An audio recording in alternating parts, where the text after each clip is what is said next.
Sriman Narayana. Committee के member हमारे प्रमोद भैया जी, आपके कानों तक हमारी आवाज आ रही हो तो कृपया व्यास मंच के समीप आने का प्रयास करें।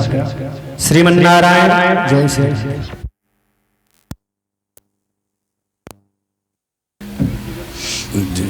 प्रजननम सुवीरं सर्वगणगुण सुस्तये आत्मसनि प्रजासनि पशुसनि लोकसमन्यभयसनि अग्निः प्रजां बहोलाग्नः करोत्वन्नं नयोरेदो शुभदा। प्रेम से आनंद भगवान की जय, श्री भागवत भगवान की जय।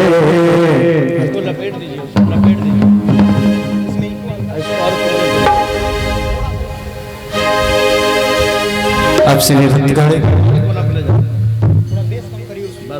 तबला अब श्री भक्तगण अपने अपने स्थान पे खड़े हो जाए।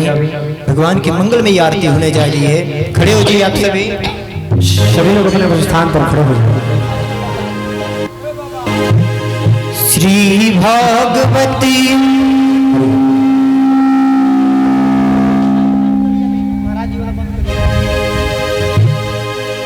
भगवान की है आरती,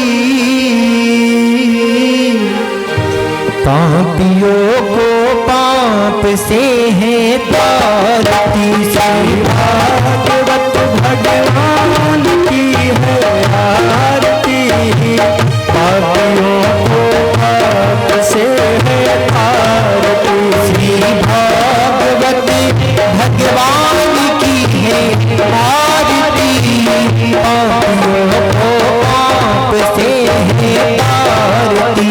श्री भागवत भगवान की है आरती, पापियों को पाप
सर्वं लोचस्ता त्वमेव त्वमेव विद्या द्रविणं त्वमेव त्वमेव सर्वं मम देव श्री भागवत भगवान की आरती पापियों पाप से है तारती श्री भागवत भगवान की है आरती पापियों पाप से है तारती पुष्पै देवाभिमन्नं आत्मा हिरण्यं परमात्मा हिरण्यं आराध्यग्रहणं जन्म एन जयं देवस्थाने धर्माणि प्रथमन्यासं नहेहनाकं महिमानः सचन्द्रयपूर्वे साध्याः सान्दिदेवाः नानासुगन्धिर्शिवाणि यथाकारं भवानि च पुष्पाञ्जलिर्मया गृहाणं परमेश्वर बोल श्री भागवत भगवान की जय हो बोल श्री वृंदावन बिहारी लाल की जय हो बोल श्री व्यास जी महाराज की जय हो बोल श्री यज्ञ नारायण भगवान की जय हो बोल श्री महाराज की जय हो जय जय श्री राधेश्याम। आप सभी भक्त गणे श्री सरस्वत्यै नमः। श्रीमातृपितृचरणकमलेभ्यो नमः।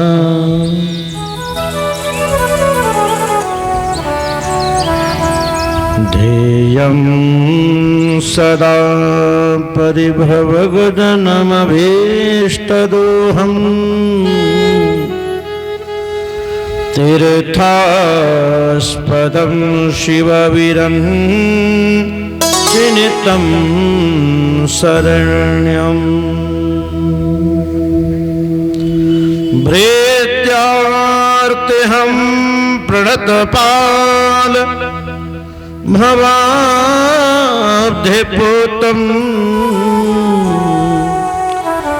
वन्दे महापुरुष ते चरणारविन्दम्।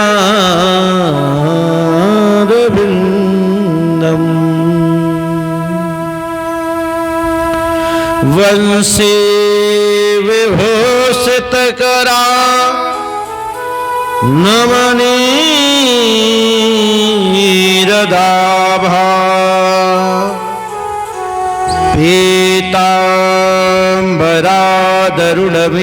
पीताम्बरादरुणबिम्ब फलाधरोष्ठा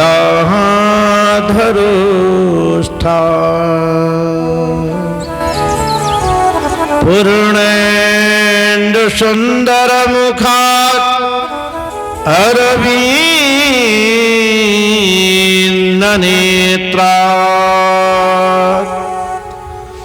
कृष्णात् परम किमपि त्वयहं न जाने।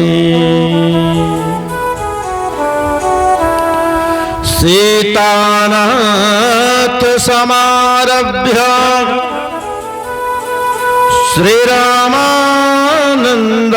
श्रीरामानन्दाय मध्यमा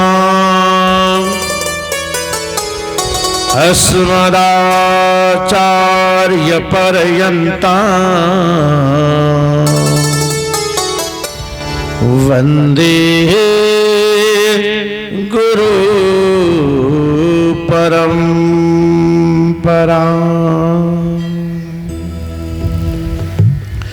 गौरांगं रसमयं नित्यं रसाचार्यं रसोत्सुकम् श्रीरामं हर्षणदेवाख्या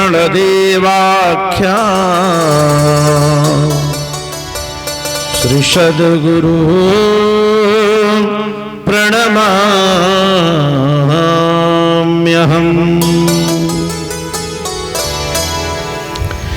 नारायणं नमस्कृत्यं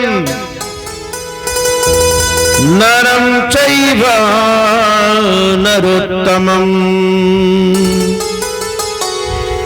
देवीं सरस्वतीं व्यासं ततो जयमुदीरये।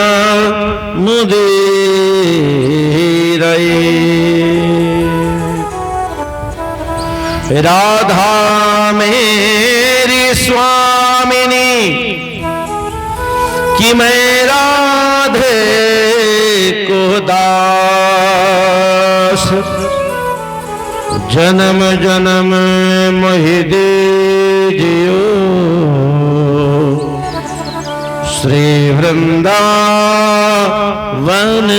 वास। जय जय श्री राधा रमण, श्री जय जय नवल किशोर, जय गोपी चित चोर प्रभु, जय श्री माखन चोर, जय श्री माखन चोर। बोल वृंदावन बिहार की, सत्य सनातन धर्म की, यज्ञ नारायण भगवान की, श्रीमद्भागवत महापुराण की, अपने अपने गुरु महाराज की, अपने अपने माता पिता की, भारत माता की जय। जय श्री राधेश्याम।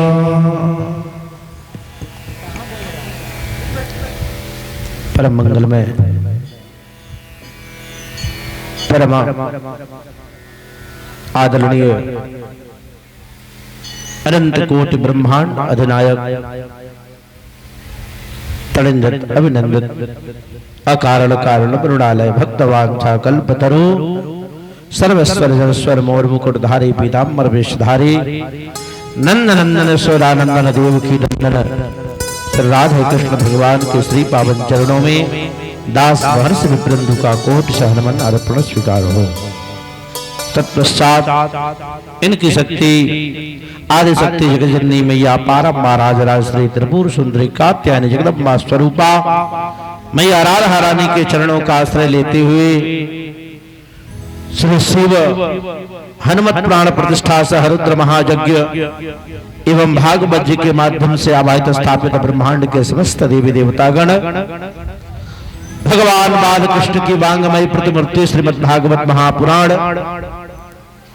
साथ ही साथ इस क्षेत्र के अधिपति देवताओं के साथ समस्त सिद्धगण ऋषिगण आश्रणगण महर्षिगणों के साथ मेरे परम पूज्य पिताजी के भी पावन चरणों में इस दास का कोटि सहनमन अर्पण स्वीकार हो। तत्पश्चात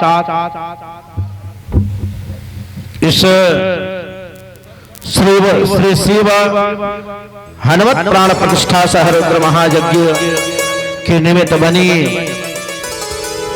समिति के समस्त अध्यक्ष उपाध्यक्ष कोषाध्यक्ष एवं बाहर से भी सहयोग कर रहे सहयोगी गणों, साथ ही साथ इस महायज्ञ में वर्णित समस्त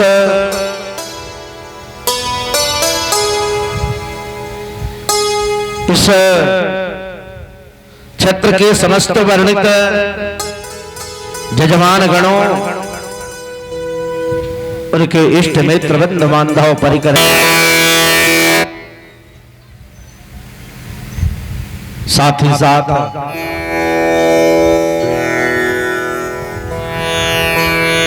धर्मानुरागी धर्म प्रेमी छत्रवासी नगर निवासी ग्रामवासियों, माताएं बहनों, छोटे छोटे बाल गोपालों, दूर दूर से कथा श्रवण करने आ रहे हैं भगवान की कथा के रसिक प्रेमियों, भगवान की कथा के मध्य में चलने वाली भगवत भजन और कीर्तन में डुबकी लगाने वाले भगवान के प्यारे भक्तगणों, ध्वनि विस्तारक यंत्र के माध्यम से हमारी आवाज जहां तक पहुंच पा रही हो, वहां तक के आप सभी समस्त श्रोता बंधुओं, आप सबों को भी आज की कथा को प्रारंभ करने के पहले मेरे तरफ से जय श्री राधे, जय श्री राधे, जय श्री राधे प्यारे। आइए हम अपने मन और वाणी दोनों को पवित्र करने के लिए भगवत कीर्तन रूपी गंगा में हम लोग स्नान करते हैं। फिर ठाकुर जी की जैसी कृपा होगी हम लोग कथा में आगे बढ़ेंगे प्यारे। राम लखन सिया जानकी, राम लखन सिया जानकी, रात सपने में देखी राम लखन सिया जानकी, रात सपने में देखी राम लखन सिया जानकी, रात सपने में देखी राम लखन सिया जानकी, रात सपने में देखी, सपने में देख सके सपने में देखी, सपने में देखी सखी सपने में देखी, सपने में देख सके सपने में देखी, सपने में देखी सखी सपने में देखी, हमने चली है आरती रात सपने में देखी, हमने लखन सिया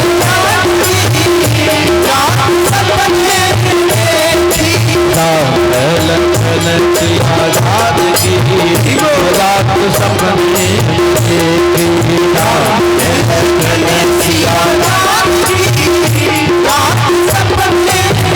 हरि बोलो, जय श्री राधे।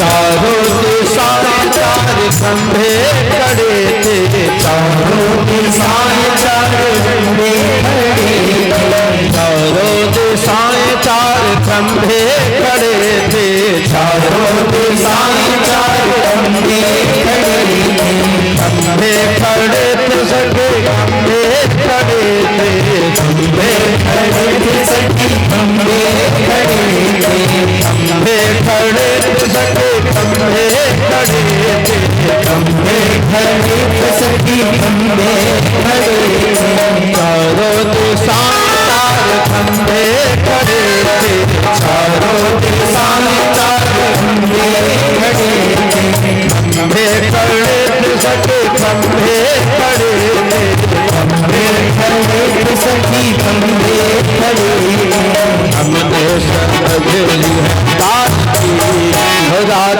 सपने में देखी, समझ ली बात की रात सपने में देखी, राम लखन सिया जानकी, रात सपने में देखी, राम लखन सिया जानकी, रात सपने में देखी, राम लखन सिया जानकी, रात सपने में देखी, राम लखन सिया जानकी, रात सपने में देखी, रात सपने में देखी, रात सपने में। बोल भागवत महापुराण की, भारत माता की जय, जय श्री राधे श्याम। कल की कथा जहां तक हम लोगों ने श्रवण किया था, उस कथा के माध्यम से मैंने आपको बताया था कन्हैया के प्राकोत्सव को कैसे भगवान बांके बिहारी अपने मामा के कारागार में प्रकट हुए, कल आपने श्रवण किया था। मैंने कल बताया था इस क्रम में कि सूरसेन मंडल का एक राजा जिसका नाम सूर है, उनके 18 बेटे हुए। उनमें सबसे बड़े वाले का नाम वसुदेव जी था। उनका विवाह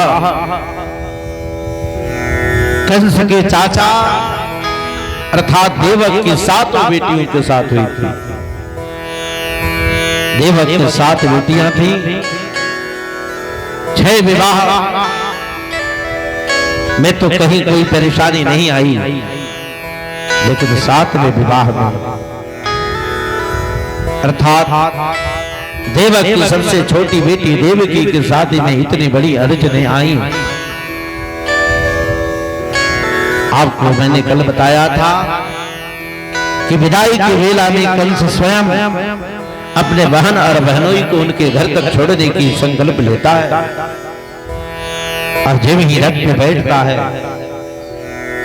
रथ को वहां से आगे लेके बढ़ने का प्रयास करता है कि आकाशवाणी हो जाती है।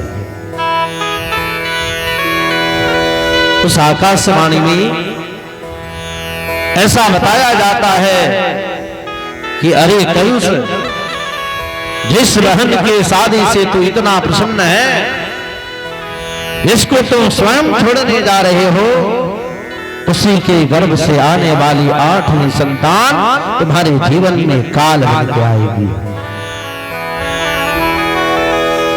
पता है क्यों? इसकी कहीं आवश्यकता थी?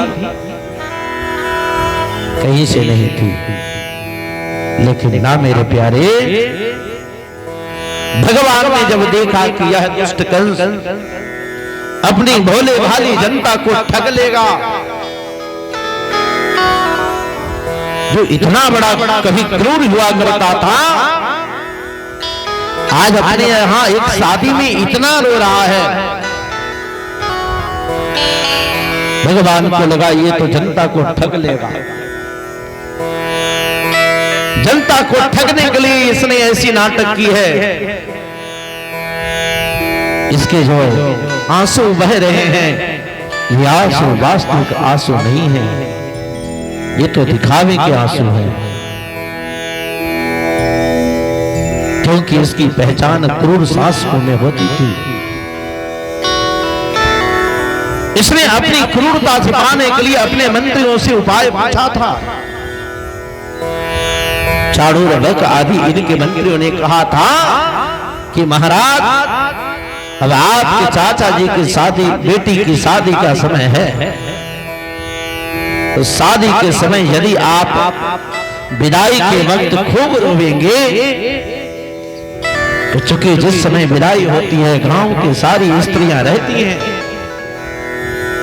ये भोली भाली जनता जब आपको देखेगी रोते हुए,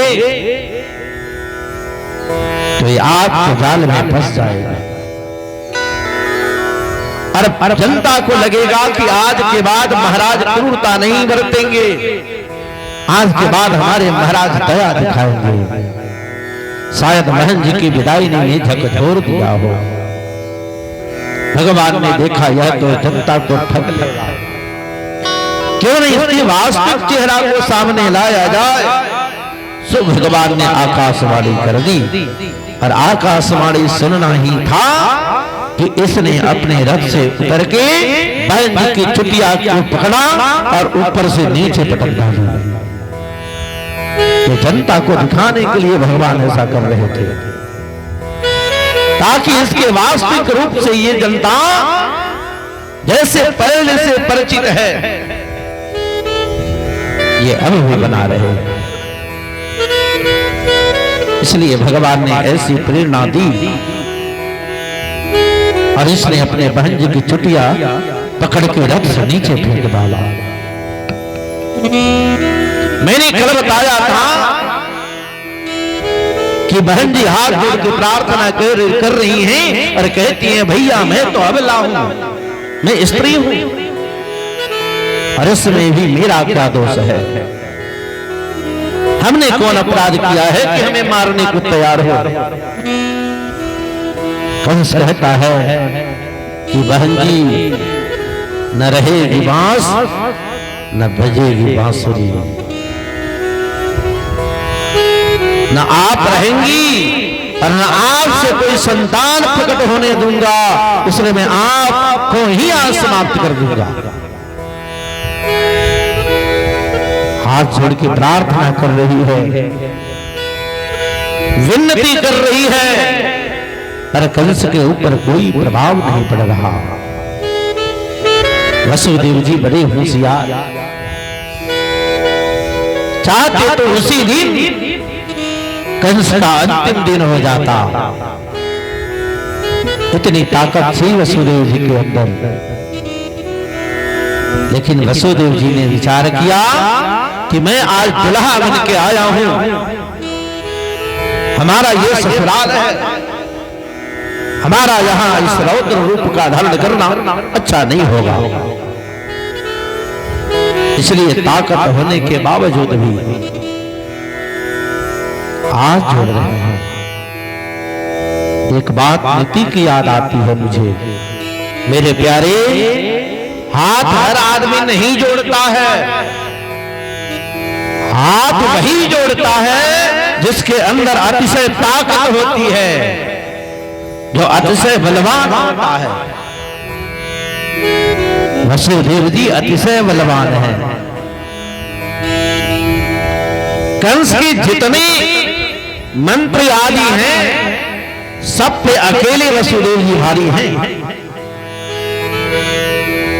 परंतु वसुदेव जी ने सोचा कि क्या जरूरत है, जहां थोड़ा सा में काम बन जाए वहां अपने बल का परिचय क्यों दिया जाए। तो आज वाले लोग थोड़े हैं कि आज वाले लोग छोटा सा अधिकारी से परिचय हो जाए तो ना जाने कई जगह, अरे हमारे परिचित तो फलाना जी है, हमारे परिचित तो प्रधानमंत्री के पीए साहब हैं। आज के लोगों का ये पता है क्या मानसिकता बना है।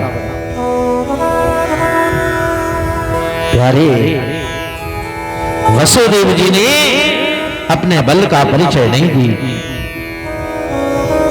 और वसुदेव जी हाथ जोड़ के अनुनय विनय करने लगे। अरे महाराज कंस, ये आपकी बहन है, मैं आपका बहनोई हूं, मैं आपके सामने हाथ जोड़ के कहता हूं, आपको मेरे 8वें बच्चे से दिक्कत होगा, मैं आपको वचन देता हूं, मैं अपने बेटे को लाके आपको दूंगा, फिर आपकी जो इच्छा होगी वैसा करना। वसुदेव जी के बात पर कुछ देर विचार करता रहा यह कंस। बाद में विचार बनाया भी किसे छोड़ दिया जाए, इसने वचन दिया है। पर मंत्रियों ने कहा भैया कंस, इन देवताओं के चक्कर में मत फंसना, क्योंकि ये बहुत होशियार होते हैं। ये देवता जब आवश्यकता पड़ती है तो बदल जाते, इनकी बातों में मत फंसना। ऐसा उल्टा पुल्टा पढ़ाया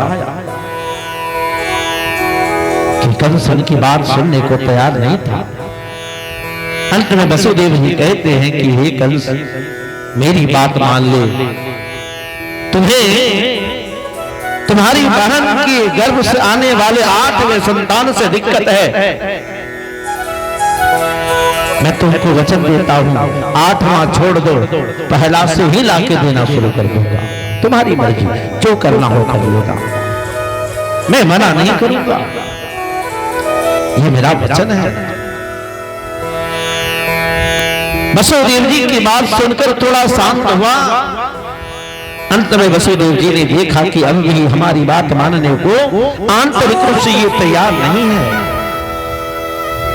सो वसुदेव जी ने कहा भैया कंस, एक उपाय और है, आप यहाँ विशाल कारागार जो है, आप उसी में अपने बहन जी को और हमें बंद करवा दो। यानी हमारे ऊपर आपको भरोसा नहीं है तो आप अपने यहाँ कारागार में हमें बंद कराओ, फिर हमारी जितनी संतान होगी आप जो इच्छा जो मर्जी करना। कंस ने कहा भैया वसुदेव, ये थोड़े मेरे लायक बात की है तुमने। और ऐसा ही हुआ, मैंने कल ये भी बताया था कि ठीक 1 वर्ष के बाद वसुदेव और देवकी को एक संतान प्रकट हुई। वादे के अनुरूप वसुदेव जी लेके गए। कंस ने देखा वसुदेव जी साधु पुरुष हैं, अपने वचन पर एकदम आज भी अडिग हैं, सो कंस ने लौटा दिया। और जब लौटते हुए नारद जी ने देखा तो नारद जी पधार गए। नारद जी की बेचैनी बढ़ने लगी, इस बात की बेचैनी बढ़ने लगी कि यदि कंस ने कन्हैया के भाइयों को नहीं मारा पहले, तो फिर कन्हैया के पास शत्रुता के लिए कौन सा मंत्र होगा? आखिर किस कारण मारेंगे कन्हैया इसको? कुछ तो कारण होना चाहिए। और यही कारण बनाने के लिए आज नारद बाबा आके जमीन पे 8 लकीरें खींच रहे हैं और खींचते हुए कहते हैं कि हे मंद बुद्धि कंस, तू नीचे उतर, तू बड़ा मंद बुद्धि है। कंस करके आता है और कहता है बाबा क्या हुआ? नारद बाबा कहते हैं कि इसकी गिनती करो, दाएं से बाएं, बाएं से दाएं। कई बार गिनती कराई नारद बाबा ने। और जब गिनती करा रहे थे तो इधर से जब गिनती शुरू होती थी तो इधर वाला 8वीं रेखा 8 हो जाए। फिर नारद बाबा कहते हैं कंस इधर से गिनती शुरू कर। और जब इधर से गिनती शुरू होता था तो अब जो पहला वाला पहले 1 था वही 8वां बन जाता था। कंस ने हाथ जोड़ के कहा बाबा कहना क्या चाहते हो? नारद जी कहते हैं कि हे कंस, आकाशवाणी में स्पष्ट नहीं बताई गई है कि क्या पहला से अंतिमवा वाला 8वां या अंतिम से पहला 8वां तुम्हारा शत्रु बनेगा। यदि तुमने अंतिम वाले को ही 8वां समझा और देवताओं ने अंतिम वाले से पहले वाले को तुम्हारा शत्रु बना दिया तो फिर क्या करोगे? कंस को ऐसा उल्टा पुल्टा पढ़ाया कि कंस आज एक हत्या का भी अपराधी बनने को तैयार हो जाता है, एक हत्यारा बनने पर तैयार हो जाता और तब आवाज लगाता है अपने सिपाहियों को, अरे बस वसुदेव को वापस बुलाओ। बच्चे को हाथ में लेके जा रहे थे, आवाज सुनाई पड़ी, सिपाहियों ने चिल्लाया, अरे वसुदेव तू अपने बेटे को लेके वापस आ। वसुदेव जी लौट के आए। कंस ने उनके पैरों को पकड़ के जमीन पर गिर मारा। एक एक करके 6 बच्चों को मारा था। मैंने कल ये भी बताया था 7वें गर्भ में भगवान ने अपने बड़े भाई बलराम को भेजा है। त्रेता में जब भगवान राम बन के आए थे, छोटे भाई के रूप में बलराम ने लखनलाल बन के आए थे। लक्ष्मण ने इतना सेवा की थी राम जी की, उसी का बदला चुकाने के लिए भगवान ने अब की बार अपने छोटे भाई को बड़ा बना रहे हैं। अपने बड़े बनाने के लिए उन्होंने अपने मां के गर्भ में 7वें गर्भ के रूप में भेजा था। परंतु जब ही बलराम जी 7 महीने के हुए, कन्हैया को चिंता होने लगी कि आज तक हमारे 6 भाई मारे जा चुके हैं, यदि कोई हमने उपाय नहीं की तो वो 7वें भाई भी वैसे ही मारे जाएंगे। योग माया को बुलाया, योग माया को आदेश किया, योग माया वहां से निकाल करके और नंद बाबा के घर में एक रोहिणी नाम की देवी रखी गई थी, उनके घर में ले जाके स्थापित कर दिया। फिर मैंने बताया कि 8वें गर्भ के रूप में स्वयं भगवान पधारे हैं। और जहां भगवान पधारे हो, आप विचार करो उस माता जी की दिव्य कांति क्या रही होगी। कितनी सुंदरता उस मां के ऊपर आज मानो पूरी प्रकृति शर्मा रही होगी आज भगवती देवी को देख करके। भगवान ठीक 9 महीने तक अपने मां के गर्भ में रहे। 9 महीने पूरी होने के बाद मैंने कल बताया था भाद्रपद महीने का मतलब भादो का महीना, अंधेरी रात, अष्टमी की तिथि है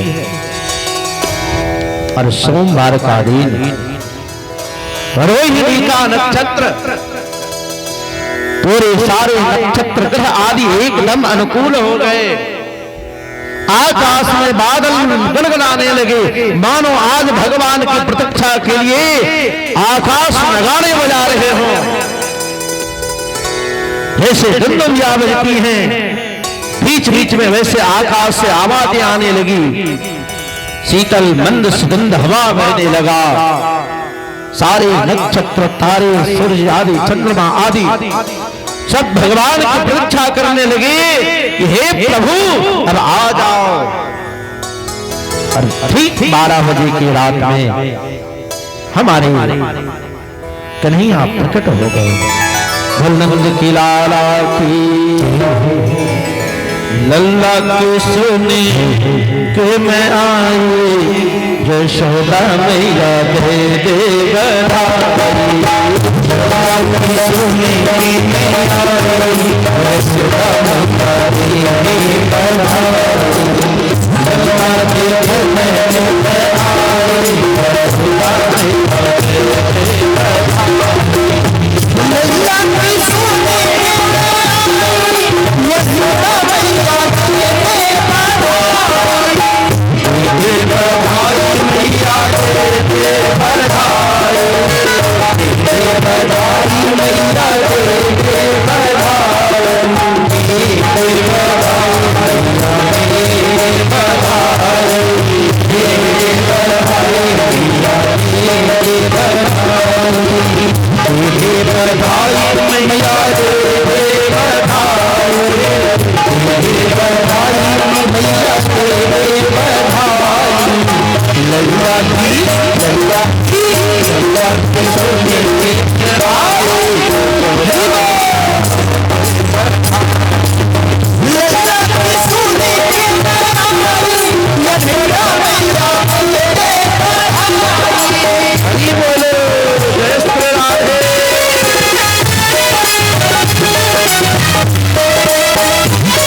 दे दे मैया कंगना दे दे, हार भी दे दे मैया कंगना दे दे, कंगना दे दे कंगना दे दे, कंगना भी दे दे मैया कंगना भी दे दे, हार भी दे दे मैया कंगना दे दे, हार भी दे दे मैया कंगना भी दे दे।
तो नंद बाबा के यहाँ का उत्साह है।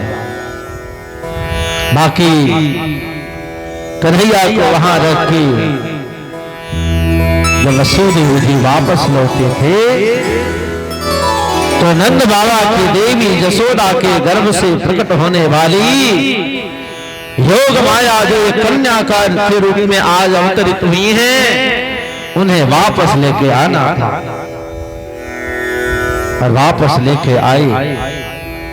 वापस जब लेकर के कारागार में प्रवेश कर गए तो कारागार में प्रवेश करते ही सारे ताले आदि बंद हो गए।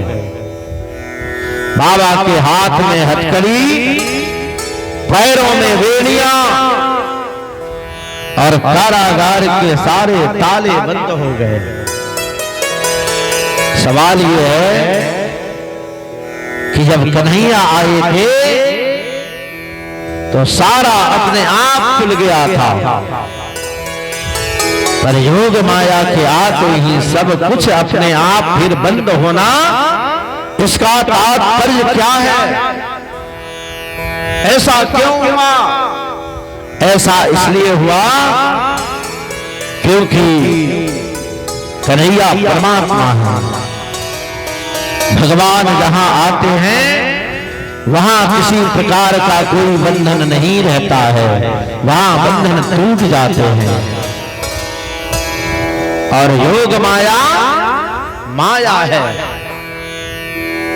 भगवान के आने के बाद सारी बंधन समाप्त हो गई, लेकिन माया जैसे ही आई, माया करती क्या है जी?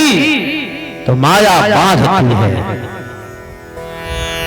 योग माया के आने के बाद वही हुआ जो होना चाहिए। सारे ताले बंद हो गए और आने के बाद ही योग माया ने रोना शुरू किया। बहिरंतः पुरद्वार सर्वा पुरवावृता ततो बालध्वनिं श्रुत्वा गृहपालः समुत्थिता। योग माया जब जेल में आ गई तब रोना शुरू की है। और इनके रोने की आवाज जब पहरेदारों तक गई, सब जग गए। जाके महाराज श्री के पास खबर गया, महाराज अरे हो गया। कंस ने पूछा क्या हुआ? भले महाराज देवता लोग कहे थे कि बेटा होगा, लेकिन अब तो बेटी हो गई। कंस ने कहा कि छोड़ना मत, जाओ और आदर पूर्वक वसुदेव जी को बताओ कि अपनी संतान लेकर के मेरे पास आवे। वसुदेव जी के पास पहरेदार गए, जाके बताया महाराज ने बुलाया है, चलो। महाराज की बात भी वसुदेव जी कन्या रत्न को अपने गोद में लेकर के और वहां से चले। कंस ने जी भर के देवी का दर्शन किया और हंसते हुए कहा, हे देवताओं, तुमने तो कहे थे आपके गर्भ में कोई ऐसा संतान आएगा जो मेरा काल बन के आएगा। ये लड़की हमारी क्या बिगाड़ेगी? इससे मेरा क्या बिगड़ जाएगा? एक बात बता दूं, ऐसा अपराध आपको नहीं करना चाहिए, क्योंकि वास्तव में शक्ति तो देवियां ही होती हैं। यदि कोई समझता है कि ये स्त्रियां हमारी कुछ नहीं बिगाड़ सकती, तो मैं आपको बता दूं कि ये स्त्रियां जितना बिगाड़ सकती हैं, दुनिया में उतनी ताकत तो किसी को नहीं है। हो रावण तीन रावण हुआ। तीन रावण में एक रावण को तो हनुमान जी ने मार डाला। आपने सुना है ना, ऐ रावण की भुजा उखाड़ी। एक रावण का तो हनुमान जी अकेले उन्होंने संहार कर दिया, खत्म कर दिया। दूसरा रावण जो दशानन है, उसके लिए राम जी को बड़ा भारी सेना लेके जाना पड़ा था। अरे इस रावण का राम जी ने वध किया था, लेकिन एक तीसरा भी रावण है।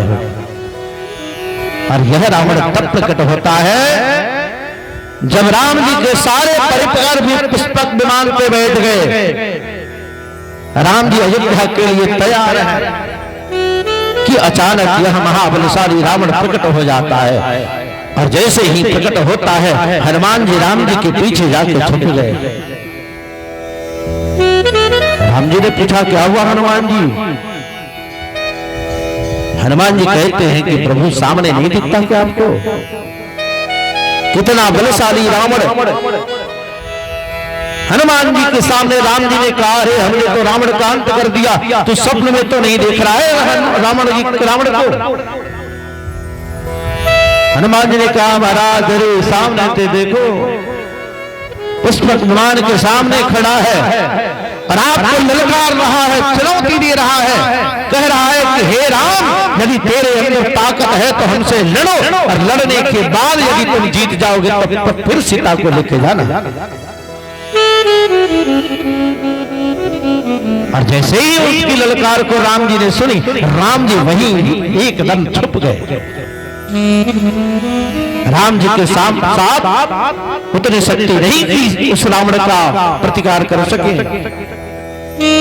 सीता जी ने राम जी की तरफ देखा, अरे सारे में राम जी से पूछा, हे राम जी, आपके सारे परिकर बस आपकी झूठी बड़ाई कर रहे थे देर पहले। पुष्पक विमान में जब हम लोग बैठ रहे थे, ये हनुमान जी अलग आपकी बड़ाई कर रहे थे, जाम्बवंत अलग कर रहा था, विभीषण आदि सब अलग अलग आपकी बड़ाई कर रहे थे। कहां है आपकी ताकत?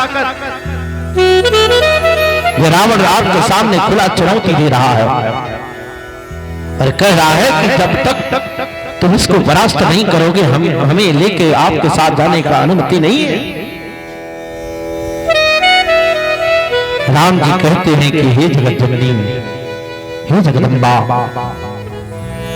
अब ये काम तुम स्वयं करो, ये मेरे बस का नहीं है। इस रावण के साथ मैं लड़ाई नहीं लड़ सकता, क्योंकि इस रावण से यदि मैंने लड़ा तो फिर हमारी दुर्गति हो जाएगी, हम जीत नहीं पाएंगे इससे। और पता है, जब राम जी ने सीता जी से ऐसी बातें कही, सीता जी ने कहा कि तब आप चुपचाप बैठ जाओ। सारे परिकर एकदम शांत हैं और वहीं पे भगवती जगत जननी मैया सीता ने धीरे से अपने सांस को छोड़ा है, और जैसे ही उसकी सांस उस महारावण बलशाली रावण से टकराती है कि वही गिर के वही समाप्त हो जाता है। राम जी देखते रह गए। राम जी ने विनती की सीता मैया की कि हे जगदम्बा, वास्तव में जहां तुम हो वही व्यक्ति जीतता है। मेरे प्यारे, कंस आज भयानक गलती कर रहा है। वो कहता है कि देवता तो हमारे साथ झूठ बोले हैं, देवताओं ने कहा था कि बड़ा पराक्रमी संतान आएगी, पर ये बेटी क्या करेगी हमारा? लड़की के पास कौन सा ताकत है कि हमें मार पाएगी? उसे क्या पता आज भारत और पाकिस्तान के युद्ध में आज दो भारत की बेटियां इतना धमाल मचा रही हैं कि आज कई जगह आज पाकिस्तान आज अवधि में गिरा है।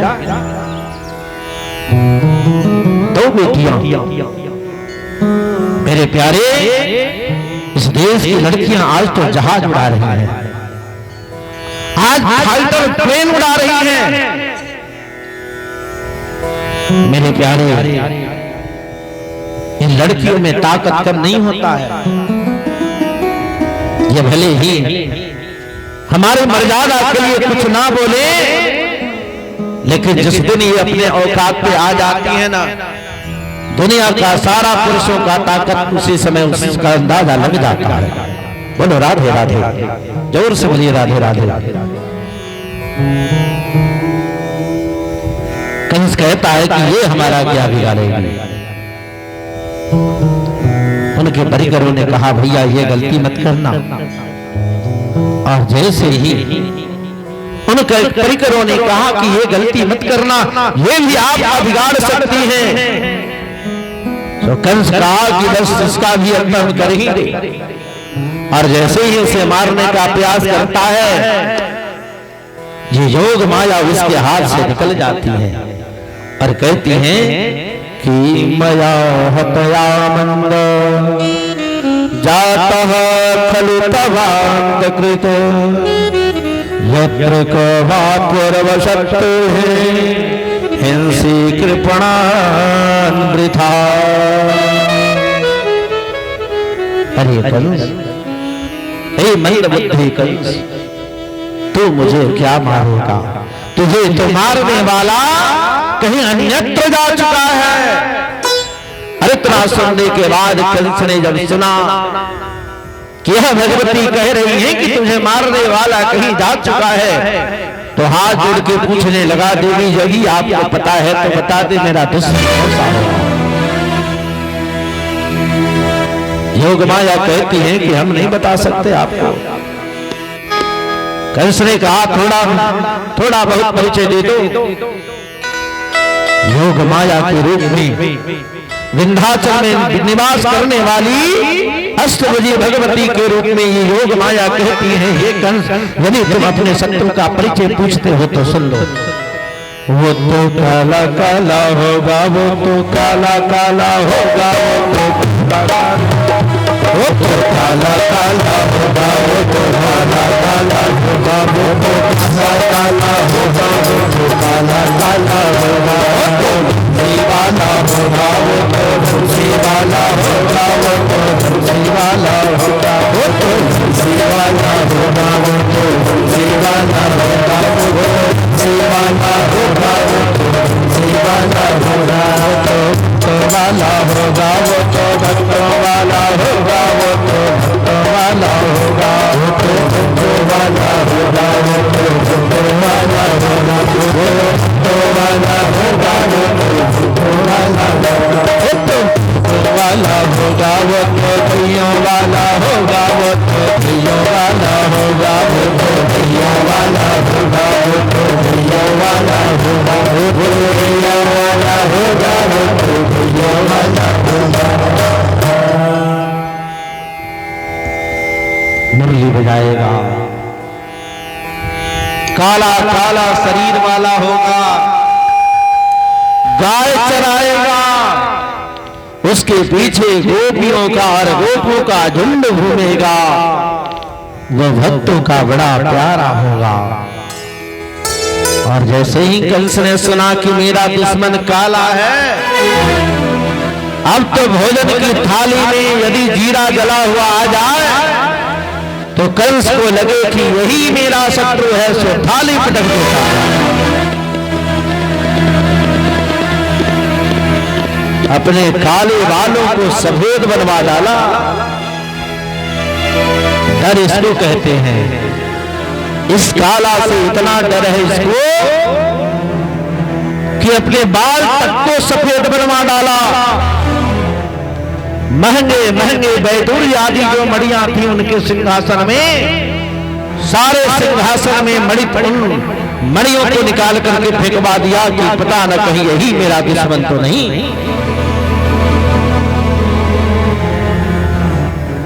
और पता है रात को जब अंधेरी रात आती थी ना, तो बेचारा रात को सो भी नहीं पाता था, इसे लगता था सामने ही मेरी मौत खड़ी है। इतना भय था इसको। इधर नंद बाबा के घर में नित्य प्रतिदिन बड़ा आनंद हो रहा था हो। इधर कंस ने अपने बहन पुतना को बुलाता है, और पुतना अविद्या जिसका नाम है, ये आते ही भाई से सुनती है। यह दुष्ट कंस कहता है, बहन पुतना, मेरा शत्रु पता न कहां चला गया है, मैं तुम्हें आदेश देता हूं कि 1 महीने के अंदर के जितने बच्चे हैं इन सबको मार दो।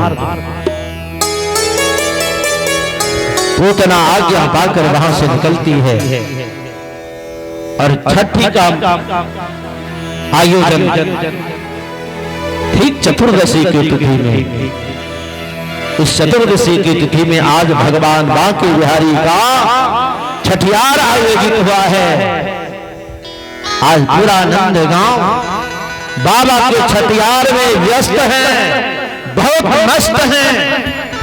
सारे नर नारी बड़ी सुंदर सुंदर वस्त्र पहन के, बहुत सुंदर सुंदर आभूषण पहनते हुए भगवान के प्रेम के दीवाने आज भगवान के दर्शन के लिए नंद बाबा के घर में पधारे हैं। मेरे सरकार का दीदार बड़ा प्यारा है, मेरे सरकार का दीदार बड़ा प्यारा है, श्री कृष्ण बड़ा प्यारा गोपाल हो, श्री कृष्ण बड़ा प्यारा, श्री कृष्ण बड़ा प्यारा, मेरे सरकार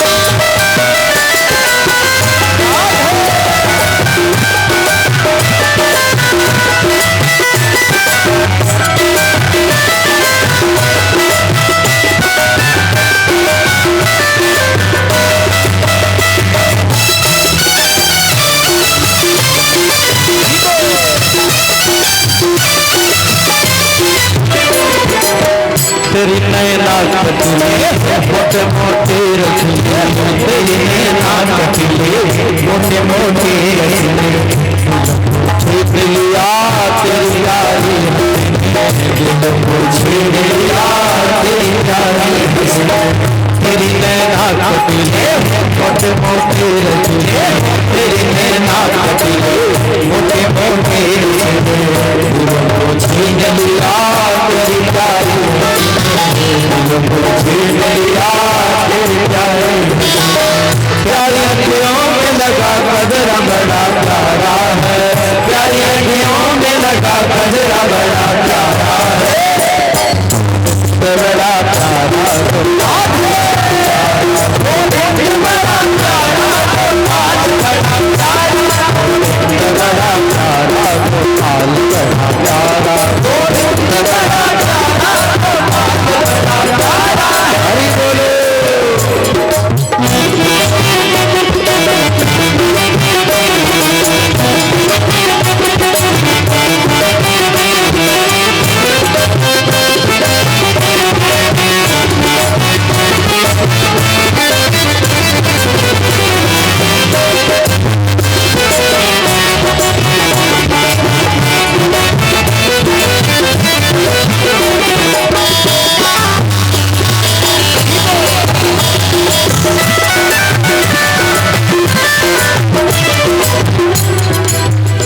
तूने लूट लिया जिगर घायल किया, न तूने लूट लिया जिगर घायल किया, तेरी प्यारी अदा ने मुझे बेचैन किया, तेरी प्यारी अदा ने मुझे बेचैन किया, न तूने लूट लिया जिगर घायल किया, न तूने लूट लिया जिगर घायल किया, तेरी प्यारी अदा ने मुझे बेचैन किया, तेरी प्यारी अदा ने मुझे बेचैन किया। तेरे सीने में तेरा दर्द बड़ा प्यारा है, मेरे सीने में तेरा दर्द बड़ा प्यारा है, बड़ा प्यारा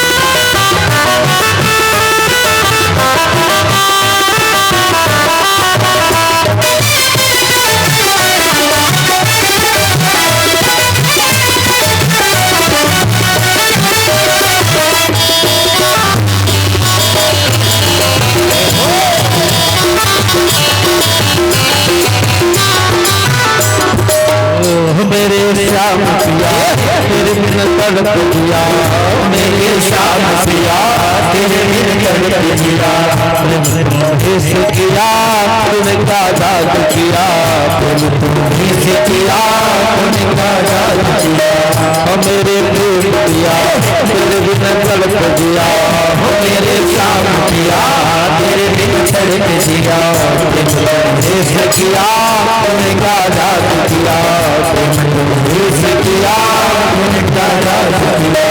तेरी यादों में फिर के अंग अपना सारा है, तेरी यादों में फिर के अंग अपना सारा है, गोविंद बड़ा प्यारा गोपाल बड़ा प्यारा, गोविंद बड़ा प्यारा गोपाल बड़ा प्यारा, गोविंद बड़ा प्यारा गोपाल गोविंद बड़ा प्यारा गोपाल बड़ा प्यारा, बड़ा प्यारा सरकार बड़ा प्यारा है, मेरे सरकार का दिदार बड़ा प्यारा है, गोविंद बड़ा प्यारा गोपाल बड़ा प्यारा, गोविंद बड़ा प्यारा गोपाल बड़ा प्यारा, गोविंद बड़ा प्यारा गोपाल बड़ा प्यारा, गोविंद बड़ा प्यारा भागवत महापुराण की छठी का दिन यह पूतना आती है और पता लगाते लगाते ये पहुंच जाते हैं आज नंद बाबा के घर में। परीक्षित से सुखदेव जी कहते हैं कि हे राजन, जब आदमी का नाश होना होता है तब ऐसा नहीं होता है। आयो सुयम यशोधर्म लोकानासी समेव च हन्ति श्रियांश सर्वाणि पुंसो महदधिक्रमः। जब आदमी का नाश होना होता है ना, जब आदमी की आयु धन यश धर्म आदि का नाश होना होता है तो इसी प्रकार का पाप करता है जैसे कंस कर रहा था। पूतना आती है और देखती है कि इस घर में बड़ा सुंदर उत्सव मनाया जा रहा है। माया की विद्या पढ़ी है, ये मायावी राक्षसी है, इसने अपने शरीर को परिणत कर लिया। बड़ा सुंदर शरीर बनाया है अपना, जो भयानक कठोर से कठोरतम शरीर था इसका। आज नंद बाबा के घर में जाने के लायक शरीर बना लेती है और अंदर जब प्रवेश करती हैं बहुत सारी माताएं, और उन माताओं में यशोदा मैया बीच आंगन में लल्ला को अपने गोद में लेके खिला रही हैं। सारी देवियां कन्हैया का दर्शन करके धन्य धन्य हो जाती, मानो आज परमात्मा को पाकर के जैसे एक भक्त प्रसन्न हो जाता है। सबके सब छोटे से सांवले सरकार के ऊपर बातें करते कि अचानक यह मायावी राक्षसी पूतना सुंदर शरीर धारण करके इन देवियों में आके बैठ जाती है, मौका पाती है और जाके यशोदा मैया के पैरों को छूती है और जाके कहती है बुआ जी प्रणाम। यशोदा मैया विचार करने लगी कि है कौन, पर मन में विचार किया कि यदि सोचा ज्यादा जाए और सोचने के क्रम में यदि हमसे निकल गया कि तुम हो कौन, और ना जाने कहीं पड़ोस वाली नई वाली दुल्हन किसी की होगी तब तो छिड़ जाएगी। छिड़ जाएगी तो हमारे लल्ला को कुछ भला बुरा कह दी तब तो हमारा लल्ला रोने लगेगा, परेशान हो जाएगा। इसलिए लल्ला को बददुआ न दे दे। ना पहचान करके भी यशोदा मैया कहती है अरे बेटा हमने तो आपको पहचान लिया। बस वहीं बैठ गई। सारी देवियां धीरे धीरे अपने कार्यों में व्यस्त हो गई। मां यशोदा भी किसी कार्य लल्ला को पलने में लिटा देती है और काम में जैसे ही जाती है बस इसी का इंतजार कर रही थी पूतना। कन्हैया को अकेले पाकर मन ही मन बड़ा मुस्काया और मुस्कुराते हुए पूतना आगे बढ़ के कन्हैया को गोद में उठा लेती है। कन्हैया को जैसे ही गोद में उठाती है कन्हैया ने अपने दोनों आंखें बंद कर ली।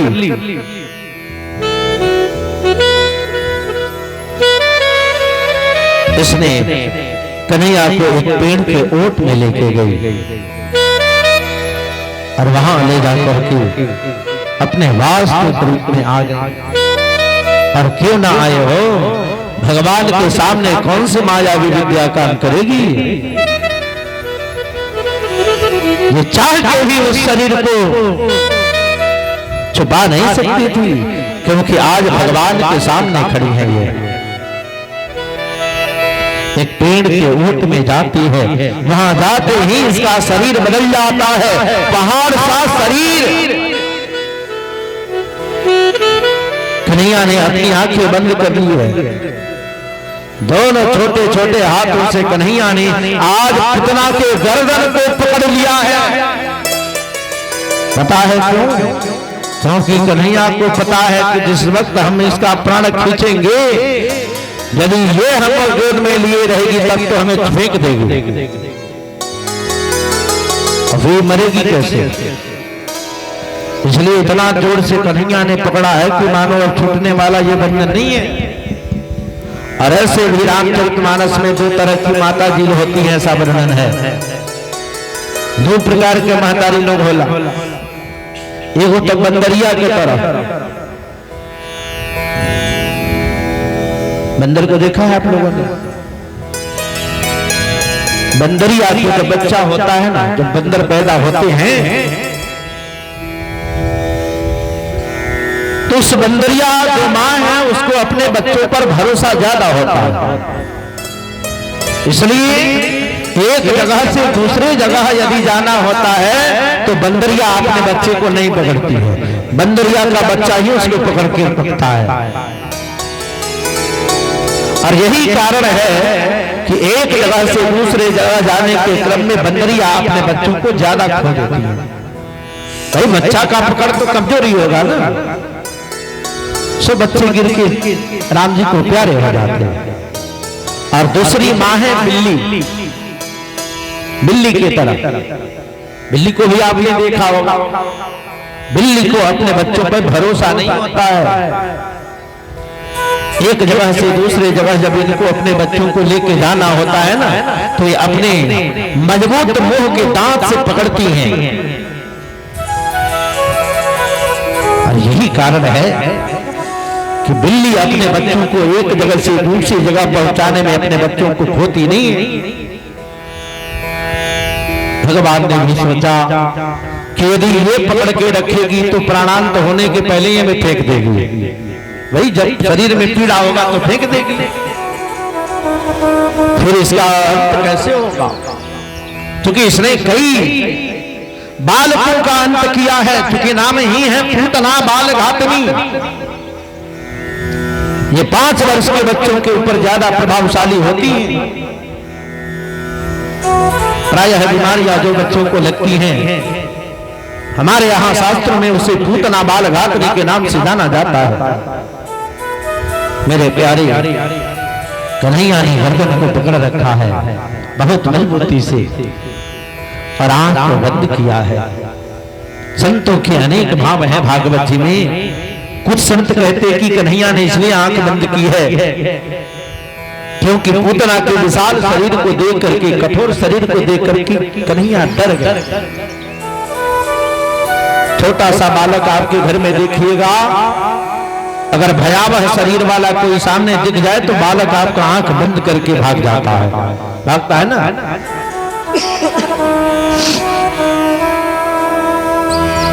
कन्हैया ने भी शायद इसलिए बंद करके भागा, आंख बंद किया होगा। कुछ संतों का भाव है कि इसलिए आंखें बंद नहीं की हैं, बोला तो बंद किया क्यों कन्हैया ने? कुछों का मानना है कि कन्हैया ने आंखें इसलिए बंद की हैं क्योंकि आंख बंद करके वो शंकर जी को याद कर रहे थे कि हे भोले बाबा, आपको विष पीने की आदत है और यह दुष्ट विष पिलाएगी, तो आप एक काम करो, आप मेरे कंठ में आके बैठ जाओ ताकि मेरे शरीर पर इसका कोई प्रभाव ना हो। कुछ महात्माओं का मानना है कि इसलिए भी आंखें बंद नहीं की। बोला तब क्यों बंद किया? बोला कि आंख इसलिए कन्हैया ने बंद कर ली है क्योंकि वो आंख बंद करके और मानो अपने इष्ट देवता को याद कर रहे हैं कि हे इष्ट देवता, हे कुल देवता, आप मेरे ऊपर सहायता करिए। आज मैं इन राक्षसी को मानने का शुभारंभ करने जा रहा हूं। प्रायः कोई काम करने के पहले लोग क्या करते हैं? आंख बंद करके अपने देवता को याद करते हैं ना। कन्हैया शायद वही कर रहे थे। कुछ महात्माओं का मानना है कि इसलिए भी आंखें बंद नहीं है। बोला तो आंखें बंद क्यों हैं? बोला कि आंखें बंद इसलिए हैं कि कन्हैया विचार कर रहे थे कि पहले ही हमारी 2 माता जी लोग हैं।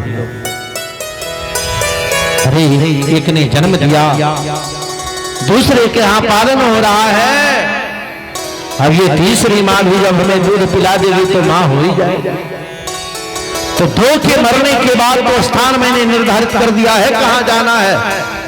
अब ये मरेगी तो इसके लिए कौन सा जगह दूं? इसके लिए वो ढूंढ रहे थे जगह। कुछ महात्माओं का कहना है कि इसलिए भी कन्हैया ने आंखें नहीं बंद की थी।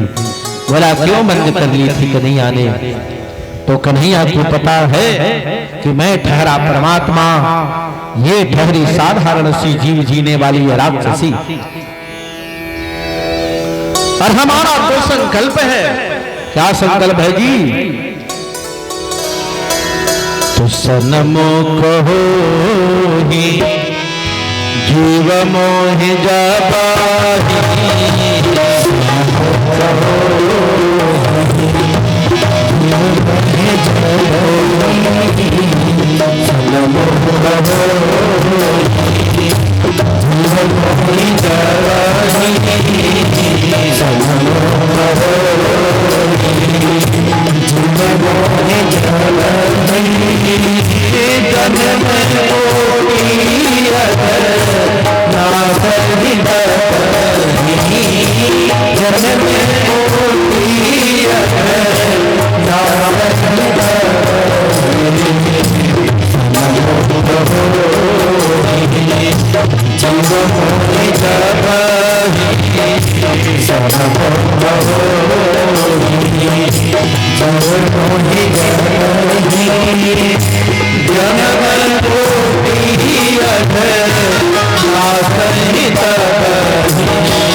कन्हैया का एक संकल्प है, परमात्मा का ये संकल्प है प्यारे।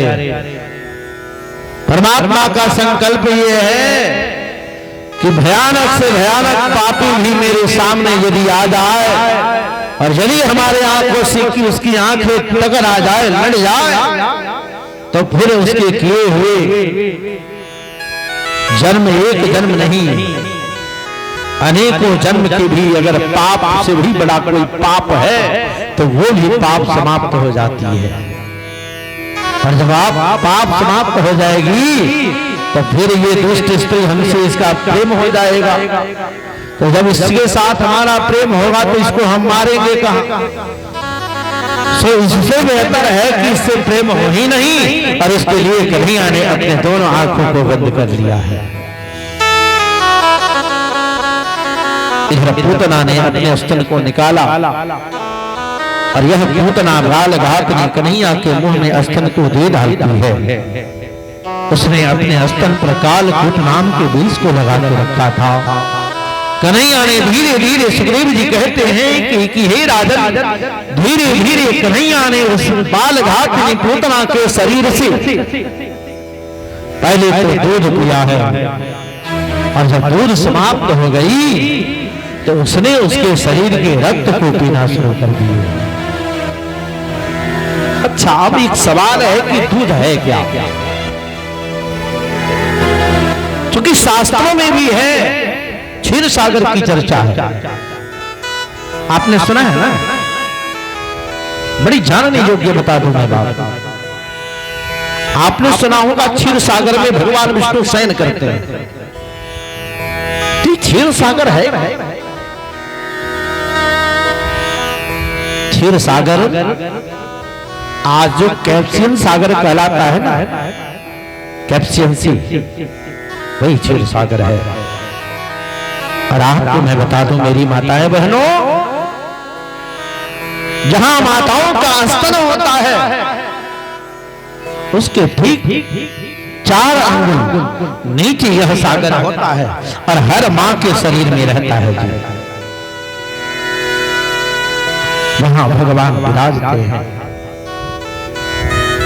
प्यारे, कन्हैया ने पहले तो दूध को शोषण किया, बाद में जब दूध समाप्त हो गए, ये दूध बनते कैसे हैं?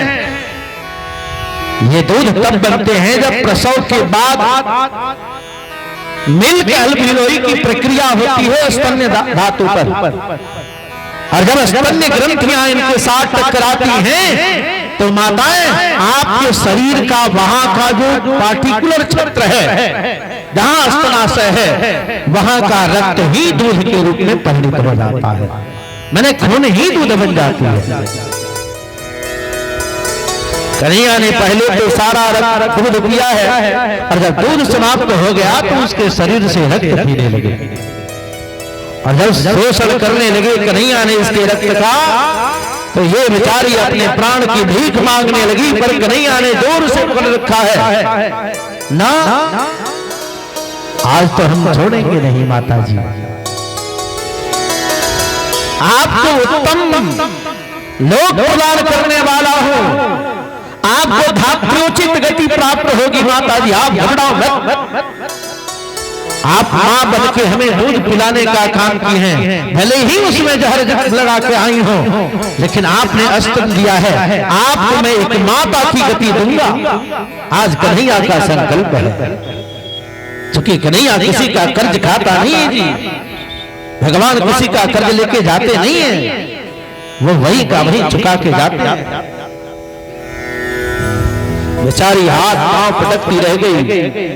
कन्हैया ने जोर से गर्दन पकड़ रखा है कि छुड़ा न ले।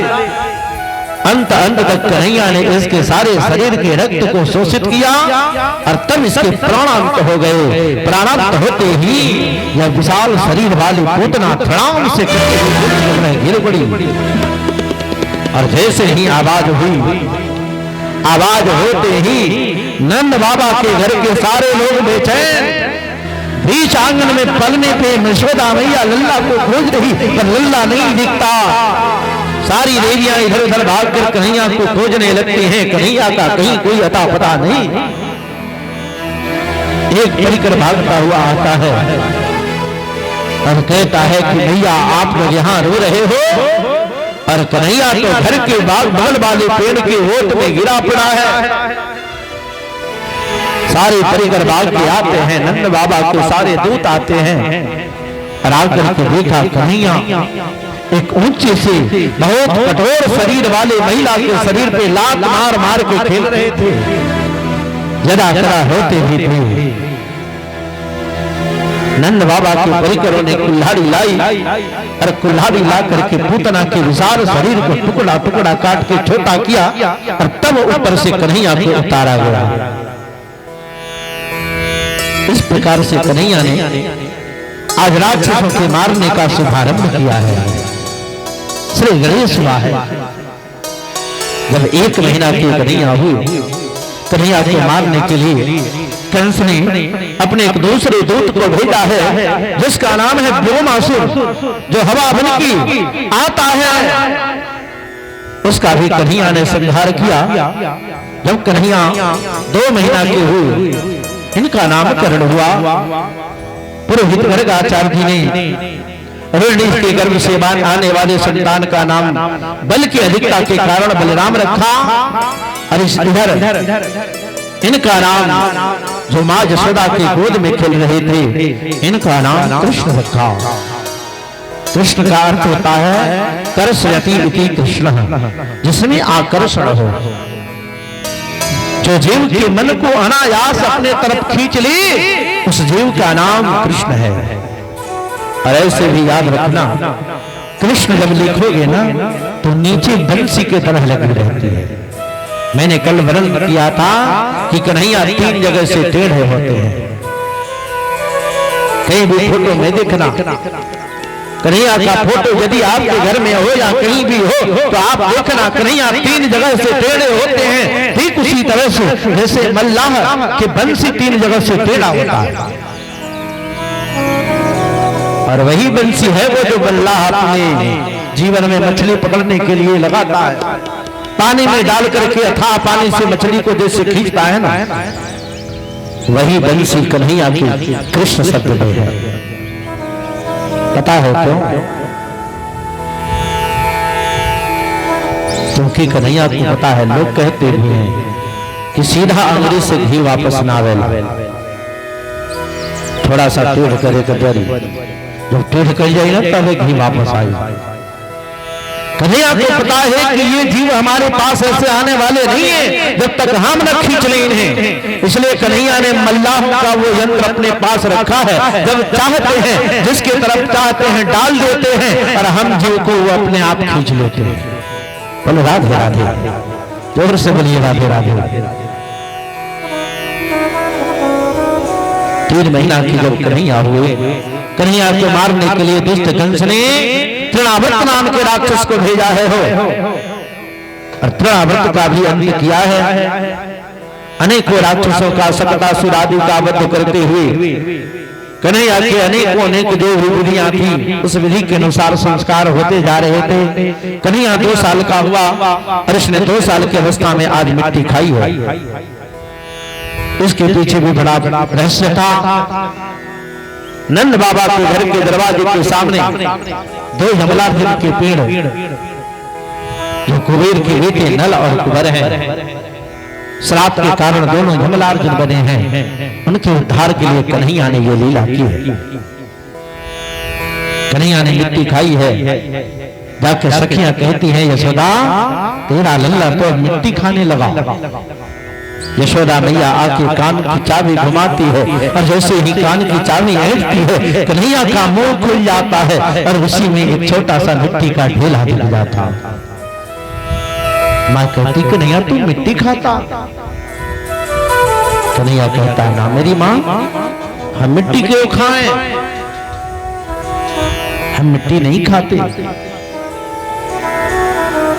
दोबारा चाबी उठा है कान का, और अब की बार जब उठा है कन्हैया के कान को मैया ने, अब की बार कन्हैया बेहोश हो गई, क्योंकि कन्हैया के मुंह में पूरा दुनिया दिख रहा था। कहीं आग दिख रही थी, कहीं पानी दिख रहा था, कहीं आकाश दिख रहा था, कहीं पृथ्वी दिख रही थी, कहीं वायु दिख रहा था। अब तो मां बेहोश। हे भगवान, हमारे लल्ला को हुआ क्या? मेरे लल्ला के मुंह में इतना बड़ा बड़ा पहाड़, इतने बड़े बड़े सांप, इतने बड़े बड़े हाथियां, अरे मेरे लल्ला को हुआ क्या? माँ ने जैसे तैसे अपने आप को संभाला है। दोबारा अब बार कन्हैया की चाबी ऐठी है। कन्हैया ने सोचा कि यदि अब की बार फिर ये दृश्य दिखाया तो फिर माता जी पीएमसीएच में जाके भी नहीं बचेंगे। एम्स वाले डॉक्टर भी कह देंगे कि इन्हें ले जाओ, अब इनकी तैयारी कर लो। इसलिए कन्हैया ने अपने माता जी को ऐसा ही दर्शन कराया। कन्हैया के मुंह में तीसरी बार कन्हैया की जब चाबी लगती है कान की, कन्हैया का मुंह खुलता है। मैया ने मिट्टी का ढेला देखा है। कन्हैया से पूछती है तुमने मिट्टी क्यों खाई? अब कन्हैया कैसे बता दे कि ये हमारी पत्नी है? ये पृथ्वी कन्हैया की देवी है। और पता है मिट्टी खाने का कारण क्या है? मिट्टी खाने का असली कारण है कि पृथ्वी रो रही थी। कन्हैया से कह रही थी, हे कन्हैया, हमारे ऊपर इतने दुष्ट हो गए कि हम इनको बर्दाश्त नहीं कर सकते, अब हमारा अंत हो जाएगा। कन्हैया ने कहा, देवी मैं आपका पति हूं, आप मेरी रहती इतना क्यों घबरा रही हो? और ऐसा सुनने के बाद ये पृथ्वी कहती है कि यदि मैं आपकी देवी हूं तो आप मुझे अपने में छुपा लो, फिर मैं मानूं। कन्हैया ने उसी वक्त पृथ्वी से एक ढेले को उठाया था, मानो पृथ्वी से कहना चाह रहे हो कि हे देवी, तुम तो मेरे साथ रहने वाली हो, तुम क्यों घबरा रही हो? आवश्यकता पड़ने पे तुझे मैं अपने मुंह में रख के छुपा लूंगा, इन राक्षसों से बचा लूंगा। पर मैया क्या जाने, मैया तो सामान्य एक संसार की देने वाली जीव है। माँ को बड़ा गुस्सा आया। माँ ने घर में गई और जाके वो फल आदि लेकर के आई। घर का सारा सदस्य ला के बांधते बांधते थक तो गई, पर कन्हैया को बांध नहीं पाई। जाके दूसरा भी रस्सी लेके आई, दोबारा भी बांध नहीं पाई। और जब कम पड़े तो 2 ही अंगुल रस्सी कम पड़े। सुना है ना आप लोगों ने? सुने हो तुम लोग? 2 अंगुल रस्सी कम पड़ जाए। लेके आए सीधे 2 कट्ठा वाला बांध देने वाला, लेकिन घटे तो 2 ही अंगुल बढ़ जाए। पता है क्यों? क्योंकि भगवान को जिन रस्सियों से बांधा जाता है ना, वो दो ही रस्सी है। दो ही रस्सी से भगवान को बांध सकते हो। पहला रस्सी प्रेम का और दूसरा रस्सी विश्वास का। यदि विश्वास और प्रेम नहीं है तो भगवान को कोई नहीं बांध सकता। माँ जब बांधना चाह रही थी ना, मारे क्रोध के, न तो इसमें प्रेम था और न इसके आपास विश्वास थी, इसलिए जयवार रस्सी लाई, 2 अंगुली रस्सी कम पड़ गए। बाद में कन्हैया ने देखा माँ तो परेशान हो गई है, तो कन्हैया ने थोड़ा सा प्रेम माँ के अंदर डाला है, थोड़ा सा विश्वास माँ के अंदर जागृत की है। और जैसे ही प्रेम और ये विश्वास माँ के अंदर आया है, कन्हैया अपने आप बच गए। माँ ने उखल में बांधा है, माँ काम में चली जाती है और बस इसी का इंतजार कन्हैया कर रहा है। कन्हैया धीरे धीरे उखल को खींचते लेके आता है। नंद बाबा के घर के आगे जो 2 यमलार्जुन के पेड़ है, दोनों के बीच से अपने निकल जाता है।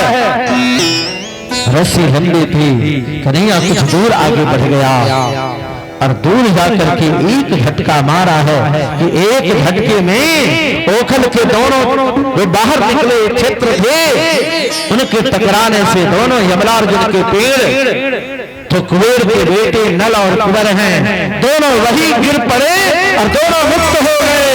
बोल यमलार्जुन भगवान की। हाथ जोड़ के प्रार्थना करने लगे, प्रभु बड़ी कृपा है आपकी, आपकी कृपा से ही हम आज बचे हैं। ऐसा प्रार्थना किया है। बहुत सारी लीलाएं हैं कन्हैया की। उन्होंने माखन लीला किया, उन्होंने गायें चराई। 5 साल तक गोकुल में कन्हैया अपने पिताजी नंद बाबा के साथ गोकुल में रहे। बाद में 5 साल के बाद नंद बाबा ने अपनी राजधानी ही बदल दी। बाबा की राजधानी वृंदावन आ गई। वृंदावन की पावन भूमि पे कन्हैया ने आज गौचारण प्रारंभ किया है। माँ ने पहले मना कर दी थी, पर बलराम जी का नाम सुनते ही माँ ने आज लाठी डंडा थमाया है। छोटी छोटी गायें हैं, पीछे पीछे बलराम जी, उनके पीछे कन्हैया है। छोटी छोटी गैया, छोटे छोटे ग्वाल, छोटी छोटी गैया, छोटे ग्वाल, छोटे सो छोटे सो छोटे सो छोटे हो, छोटी गैया, हरि बोलो। छोटे छोटे गैया, छोटे छोटे ग्वाल, छोटे सो छोटे सो छोटे सो मेरो जय गोपाल, छोटे सो मेरो जय गोपाल।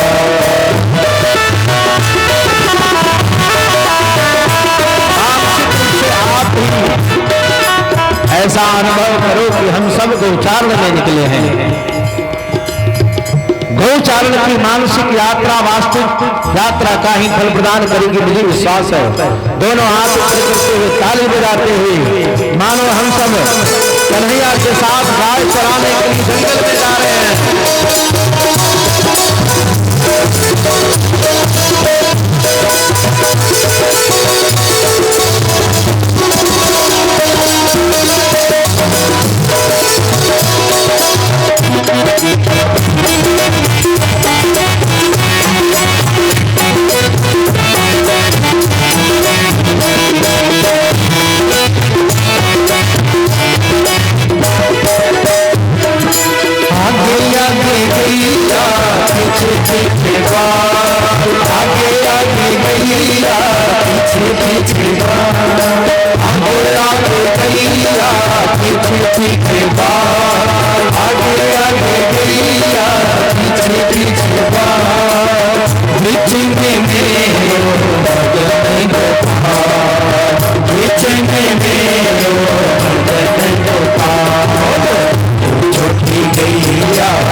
छोटो सो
छोटो सो छोटो सो मेरे को पावा छोटो सो मेरे को पावा छोटो सो मेरे को पावा छोटो सो मेरे को पावा छोटो सो मेरे को पावा छोटो सो मेरे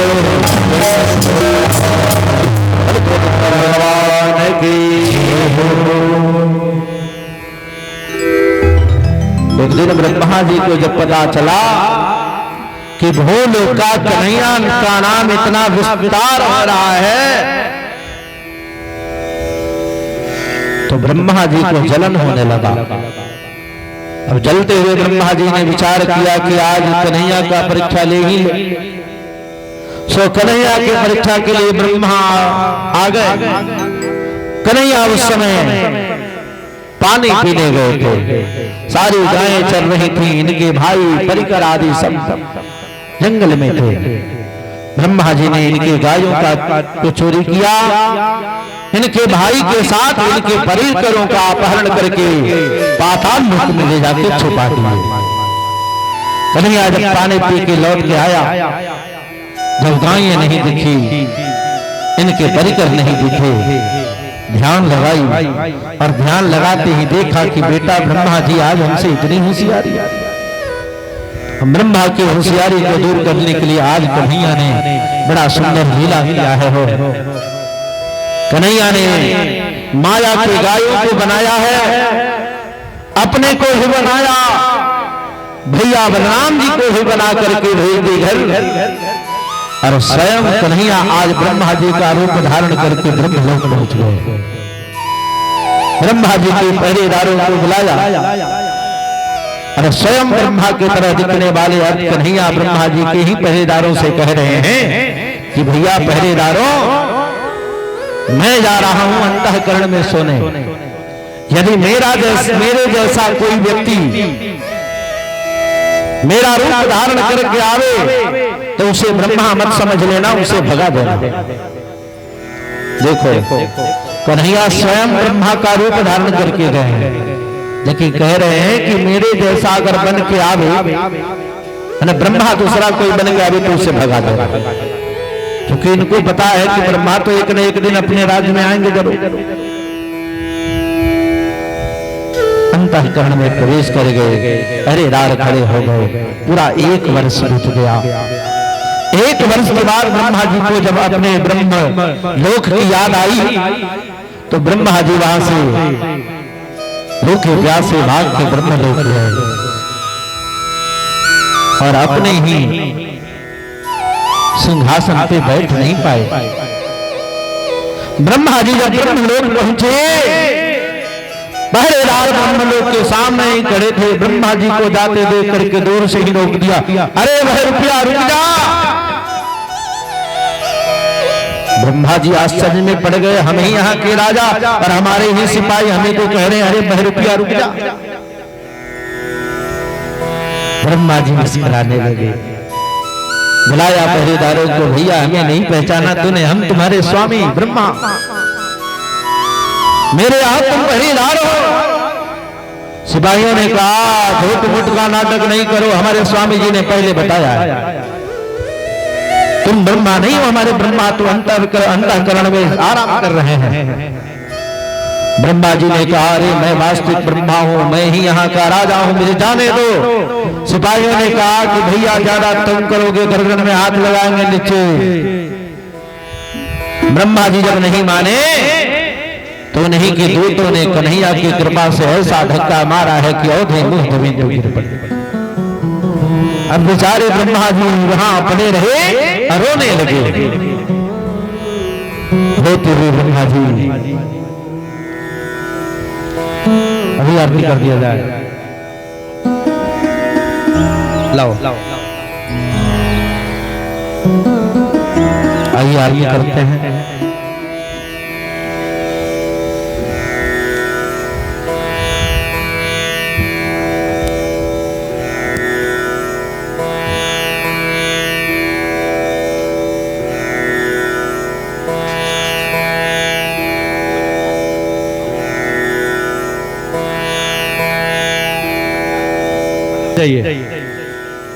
और ब्रह्मा जी को बहुत डांटा। ब्रह्मा जी माफी मांगने लगे, कन्हैया हमारी बड़ी भारी गलती है, मुझे माफ करना। इस प्रकार से ब्रह्मा के भी होश ठिकाने आ गए। आइए समय अभाव के कारण कथा यहीं रोकना पड़ रहा है, आरती किया जाए।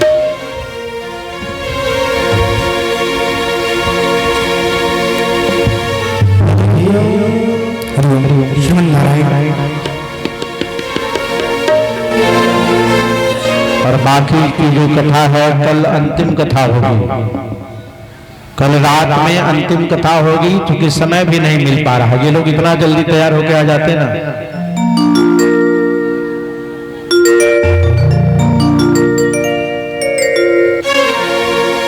आ जाइए ऊपर।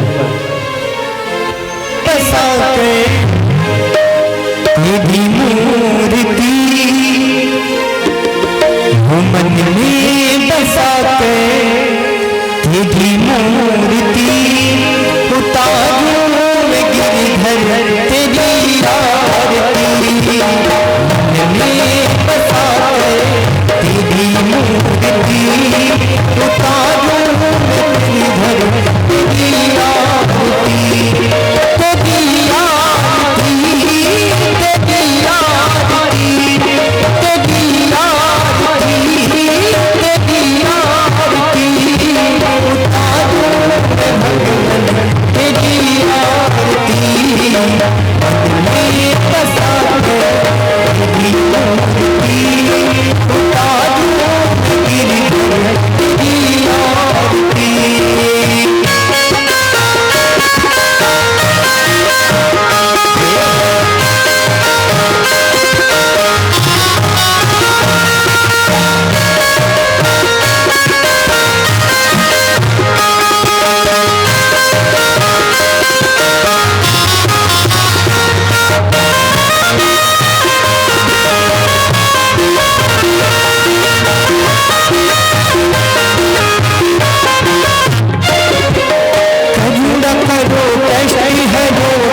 पतये हर हर हर महादेव।